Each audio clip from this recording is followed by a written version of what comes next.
মনু চুম কিচেনলৈ সকলোকে স্বাগতম জনাইছোঁ। আজি এটা নতুন ভিডিঅ' লৈ আহিছোঁ আৰু তাৰ বাবে মই একাপ গুড় লৈ লৈছোঁ। গুড়খিনি মই ভালকৈ পগাই ল'ম আৰু প্ৰথমে গুড় আৰু এইখিনি মই আধা লিটাৰেই গুড় লৈছোঁ। গুড়খিনি ভালকৈ পগাই ল'ম আৰু এতিয়া মই আৰু এখন কেৰাহীত কি কৰিছোঁ, মই একাপ আটা লৈছোঁ। এই আটাখিনি মই অলপ দেৰি প্ৰথমতে বিনা তেল দি পেলাই অলপ দেৰি ভালকৈ ভাজি ল'ম। তাৰপিছত মই অলপকৈ তেল বা ঘিউ যিটো ব্যৱহাৰ কৰে সেইটো কৰিব পাৰে আৰু মাজে মাজে মই গুড় অলপ লৰাই আছোঁ, নহ'লে তলত জ্বলি যাবগৈ। আৰু এতিয়া মই ৰিফাইন অইল লৈছোঁ, লৈ পেলাই এইখিনি অলপকৈ দি পেলাই মই এইখিনি ভাজি লৈছোঁ।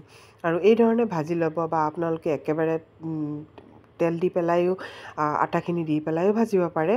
মই এইদৰে ভালকৈ ভাজি লৈছোঁ আৰু মই ইমানখিনি একাপ আটাত 1/4 কাপ মই তেল লৈছোঁ, লৈ পেলাই এইখিনি ভাজি লৈছোঁ। আৰু এয়া চাওক, এইদৰে ইমানলৈকে কালাৰ অহালৈকে মই ভাজি লৈছোঁ। পূৰা ব্ৰাউন কালাৰ হৈ গৈছে আৰু এইখিনি ভজা হৈ গৈছে। আৰু লগতে মই কি কৰিছোঁ, নাৰিকল দি দিছোঁ। মই ঘৰতে ৰুকি নাৰিকলখিনি আকৌ কেৰাহীত এইখিনি আকৌ ড্ৰাই কৰি পেলাই তাৰপিছত মই ফ্ৰিজত ৰাখি দিওঁ আৰু এই ধৰণে মই ব্যৱহাৰ কৰোঁ লাডু বা যিকোনো মিঠা বস্তুত। আৰু এতিয়া এইখিনি দিও মই অলপ দেৰি ভাজি ল'ম। যিহেতু অলৰেডি আগৰ ভজাই আছে নাৰিকলখিনি, এতিয়া আকৌ মই অলপ দেৰি ভাজি ল'ম। ভাজি পেলাই গোটেইখিনি ইয়াত মই এই ধৰণে এখন প্লেটত ট্ৰান্সফাৰ কৰি দিছোঁ। আৰু এয়া চাওক, এইখিনি গুড়খিনি আমাৰ গোটেইখিনি মেল্ট হৈ গ'ল আৰু ইয়াত কোনো তাৰৰ প্ৰয়োজন নাই, অকল এটা আঠা ভাৱ আহিব লাগে। এই ধৰণে এটা আমি যেতিয়া প্ৰেছ কৰিম আঙুলকেইটা অলপ আঠা আঠা লাগি যায়, এই ধৰণে হ'ব লাগে। এতিয়া মই চাকনিৰে অলপ চাকি পেলাই দি পেলাই আৰু গৰমে আছে গুড়টো, অলপ চাকি পেলাই দি দিম। দিয়াৰ পিছত এইখিনি মই ভালকৈ মিক্স কৰি ল'ম। হাতেৰে মিক্স কৰা নাই, অলপ গৰম আছে এইকাৰণে হাতেৰে মিক্স কৰা নাই। আৰু এইখিনি গৰম হৈ ভালকৈ মিক্স কৰি লৈছোঁ।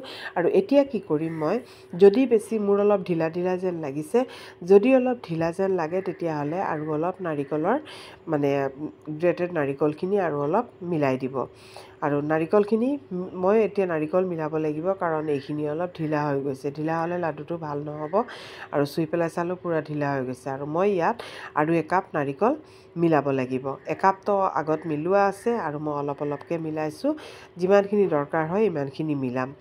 আৰু এতিয়া নাৰিকলখিনি আৰু মিলাই দিছোঁ। আৰু যেতিয়া বহুত বেছি ইয়াত নাৰিকল থাকিব, আৰু এই সময়ত আপোনালোকে ড্ৰাই ফ্ৰুটছো মিলাব পাৰে। ড্ৰাই ফ্ৰুটছখিনি কিন্তু মিলাওঁতে প্ৰথমতে ভাজি ল'ব লাগিব, তেতিয়াহে ড্ৰাই ফ্ৰুটছখিনিৰ টেষ্টটো লাডুটোৰ টেষ্টটো খুব ভাল হ'ব। আৰু ইয়াত এইখিনি আকৌ অলপ ঢিলা হৈ আছে, সেইকাৰণে মই নাৰিকলখিনি আৰু অলপ মিলাই দিছোঁ। আৰু যিহেতু ভজা নাৰিকল, সেইকাৰণে মই মিলাবলৈ কোনো দিগদাৰি হোৱা নাই। আৰু যদি নাৰিকল ভজা নাথাকে ভাজি ল'ব। আৰু এতিয়া গোটেইখিনি মিলোৱাৰ পিছত মই ড্ৰাই ফ্ৰুটছ একো ব্যৱহাৰ কৰা নাই, অকল চিম্পুলকৈ মই লাডুকেইটা বনাইছোঁ। এয়া চাওকচোন কিমান ধুনীয়াকৈ লাডুকেইটা উঠিছে। আৰু যেতিয়া ঠাণ্ডা হৈ যায়, অলপ টান হৈ যায়, আৰু একেবাৰে পূৰাও টান নহয়, কাৰণ মই ইয়াত তাৰ অনা নাই হেৰিত। আৰু যদি আপোনালোকে বেছি টান কৰিব বিচাৰে তেতিয়াহ'লে গুড়ৰ পাকটো অলপ তাৰ থাকিলে তেতিয়া আৰু পূৰা ভাল হয়। এয়া চাওক, আমাৰ গোটেইকেইটা লাডু হৈ গ'ল ৰেডি। আৰু চাওকচোন কিমান ধুনীয়া হৈছে। বিহুত এই লাডুটো বনাব পাৰে একেবাৰে সহজভাৱে।